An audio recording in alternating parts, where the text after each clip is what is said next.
Hey, deserving listeners, Love is Blind. Let's watch.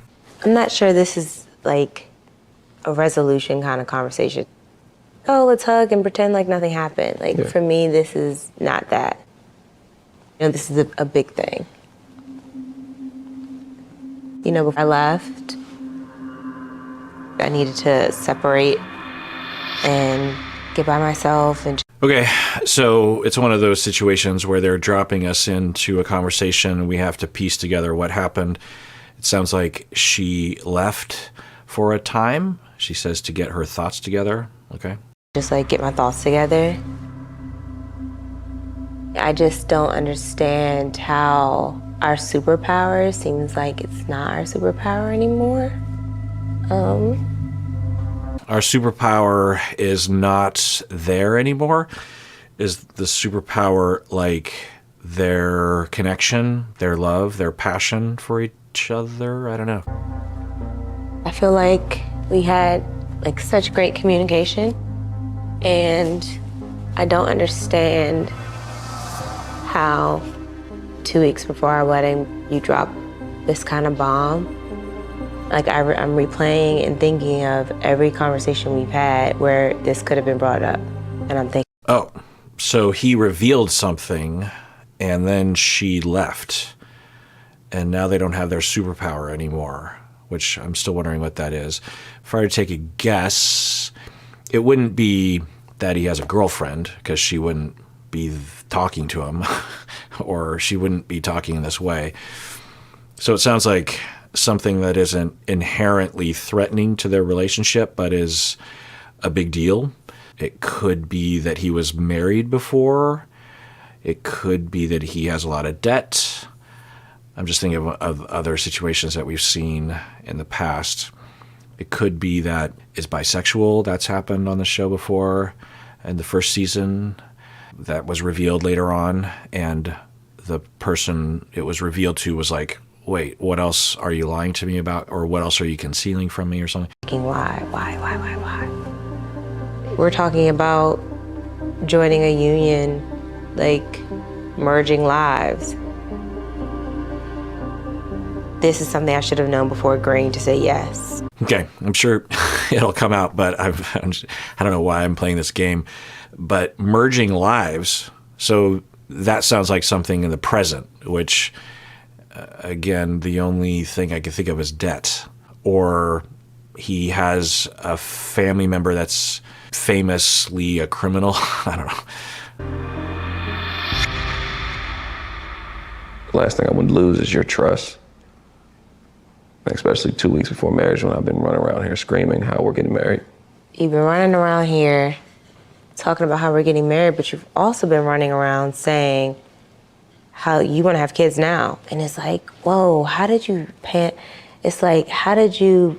Again, I'm sure it'll eventually come out, but kids, so did he reveal that he can't have kids? Is that what it is? Or that he has kids? Even talk about any of that. I just can't wrap my mind around it without even considering it your past at all. Like, we've talked about kids every day. Yeah, now I'm wondering if it has to do with him not being able to have kids, but I'm guessing she wouldn't have this reaction. Does he have kids? No.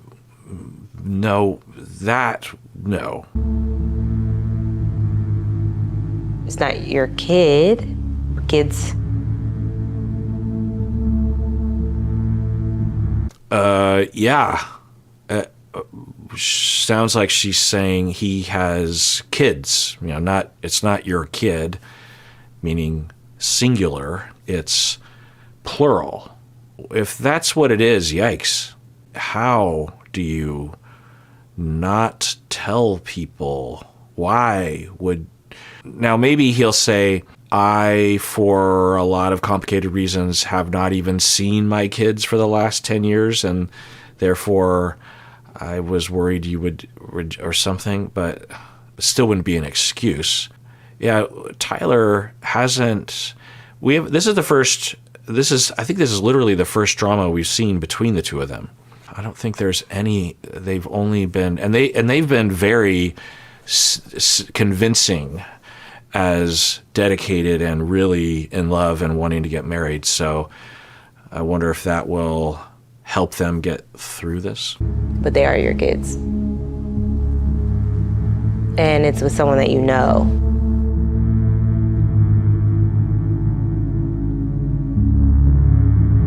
Okay, so, yeah. I wonder what she means by with someone that you know. Presumably, it would be some that, unless she's differentiating it from like sperm donor situations, or I don't know. But yeah, yikes. That would just be a massive trust violation. You would wonder if you're Ashley, well, sky's the limit in terms of other possible lies by omission. It's lying by omission. What are their genders? 2 girls and a boy.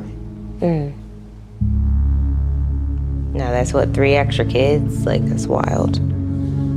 Yeah, so it sounds like before she left, she referred to leaving, then she only knew that there were 3 kids and didn't know their genders. And she is now wrapping her head around, okay, if I choose to move forward, I now have to, I'm not just marrying him, I'm becoming a stepmom to these kids. And that's a really big deal, So she seems to be, her gears are turning, probably like, do I want this? Is this okay with me? Who are these people? I just feel like I should know that. Here's a picture, here's this, here's that. I have nothing. You have yet to show me anything. Here are the documents that say, like, I'm uninvolved. Like, I need to know everything. Oh, so sounds like he has told her that he's uninvolved. So, yeah, that was what I was thinking earlier was, maybe you could say that he would justify this to himself by saying, I have no contact with those kids. I don't have any life with them.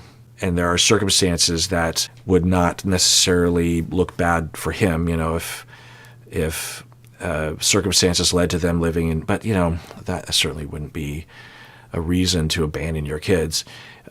Really, I guess the only one would be as if the other parent was falsely against him and was very good at preventing him from seeing the kids legally or something. So, but even with that, you would think, if you're her, that, well, eventually you're going to fight to have access to your kids, right? And so it isn't just a detail on your resume. This is a real thing moving. I don't know. Let's see what happens. I'm not upset by you trying to help a couple have kids. I think that's admirable in certain ways, but... Wait, what? He's a sperm donor. He's a sperm donor. Wow. Y'all must have been just yelling at me. Watch. I don't know. I liked playing the game. I liked trying to figure this out. Okay. So... okay, yeah, okay. Okay. That changes everything. Okay, so that's why she's saying these are people you know. So he might even have contact with the kids. But really quite a roller coaster by me playing this game and knowing y'all by not watching further. This episode is sponsored by BetterHelp. So it's time for Thanksgiving. And in my family, we always have a really big Thanksgiving. My dad always gets us into a circle before dinner and we hold hands and we each give thanks for things in our lives. And afterwards, I always feel really uplifted. Research has actually shown that giving gratitude is associated with a lot of positive mental health outcomes and also with positive health benefits like improved sleep and improved immune system. Therapy can be a great place to explore our gratitude. There are likely positive aspects of ourselves that we don't see that a therapist can help us to discover, and then we can have gratitude even for things about ourselves. Well, one place you can find a therapist is at BetterHelp. If you're thinking of starting therapy, it's definitely worth giving a try. So let the gratitude flow with BetterHelp. Visit BetterHelp.com/Kirk today to get 10% off your first month. That's BetterHelp, HELP.com/Kirk. The full picture of you. And once you're not given the full picture of something, it's hard to not question everything. Me being a single woman before this, to come in this scenario, to fall in love with a guy who has 3 sperm babies, sperm donor babies, is a lot to absorb. Yeah. I don't fault Ashley for having a struggle there. And if her values are such that these are his kids, spiritually or genetically, and it's not just donating sperm and you go on your merry way, that's her choice. I wouldn't recommend that she see it that way if it's going to really throw a wrench in their relationship. And just sitting right here, I'm not asking for forgiveness. I'm just asking for a chance. I would love to marry you. I do want a family with you. I would like you here. I know if you need your space, you got your space. I'll get you whatever you need to feel comfortable and safe. At the end of the day, like I said, I respect you and I want you to be happy. Okay, yeah. He's not getting defensive. He's not justifying. He's not going on the attack. It sounds like maybe even he agrees that he should have said something earlier, and that could absolutely be argued. She's saying you know them. I wonder what that means exactly in terms of how much. Has he ever seen the kids? Has he ever hung out with them? Is that a possibility? Because some people will have that, right? It's like, this is Uncle Tyler, and then one day they say, and by the way, or whatever. I don't know. Even if you tell me that, like, I've thought about it, and my happiness isn't with you, I'll fight until you tell me to stop fighting.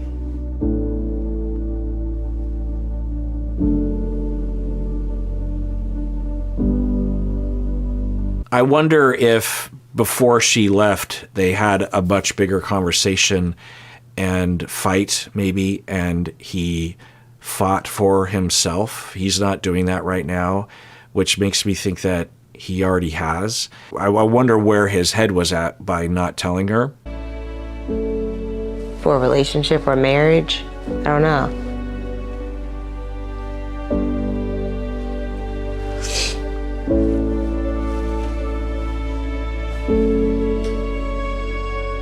I really am sorry.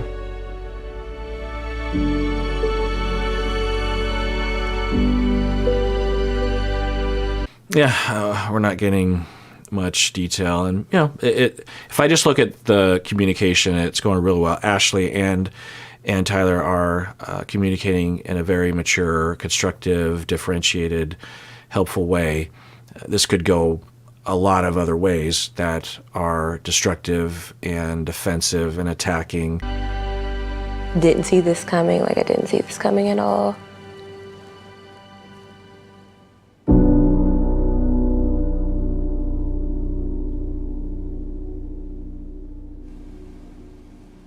And it's so crazy because I was so sure.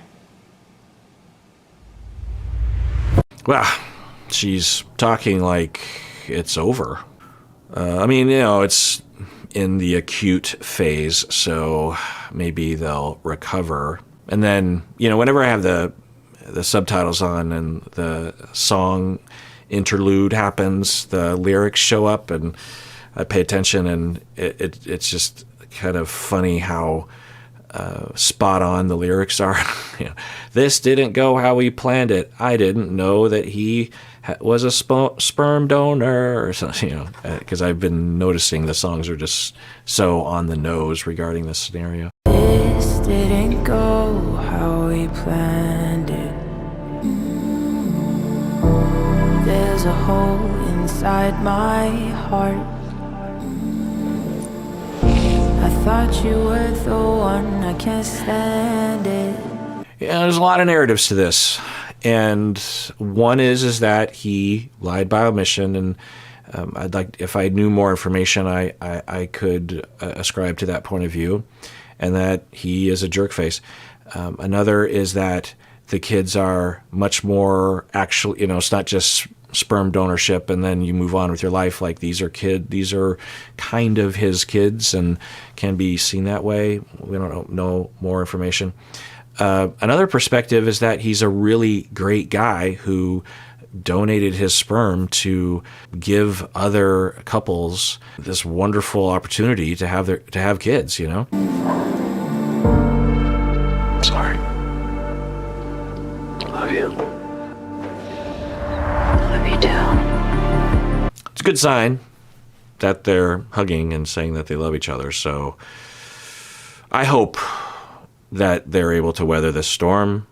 It looks like maybe they will at this point. And the first step starts with knowing more about that dynamic. Yeah. I had a very close friend. Her and her wife wanted to have a baby, and they couldn't afford sperm donor. I thought that was God telling me, help someone else, and it felt good. Okay, so we're learning the circumstances, and yeah, it's interesting. I think I would have led with that in the beginning. Do the kids know what you look like? I don't think so. Well. Okay, so it's another indicator of the involvement, which is relevant to Ashley.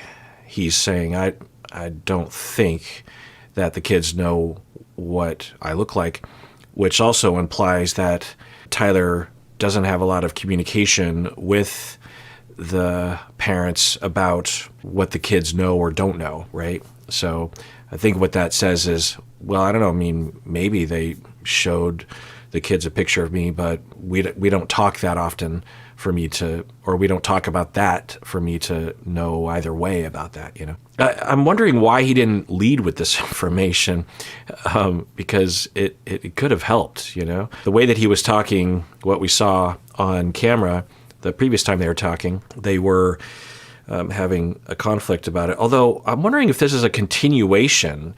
I might actually edit all this together, but because I think they're wearing the same outfits. I think they're taking one conversation and putting it in two different episodes or two different parts of the episode. I guess the only thing we can do is take it hour by hour. So we'll try. Yeah. Yeah, we'll give it a try. Yeah. Okay. So I wonder if the narrative might be that he is a good person for having done that, and he also should have told her earlier. Maybe if he had told her in the pods, she would be like, oh, well, okay, and she would have adjusted to it. The fact that you wait until a couple weeks before the wedding, that's maybe the main issue, because it throws her off and makes her wonder, what else is he not telling me about? Obviously, this is something that is important.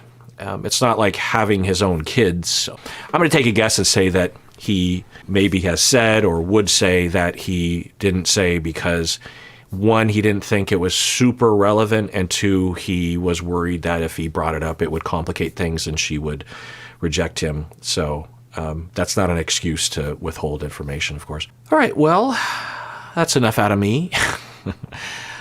Tune in next time when I continue reacting to Season 7 of Love is Blind. And everyone out there, please take care of yourself because you deserve it. You really, really do.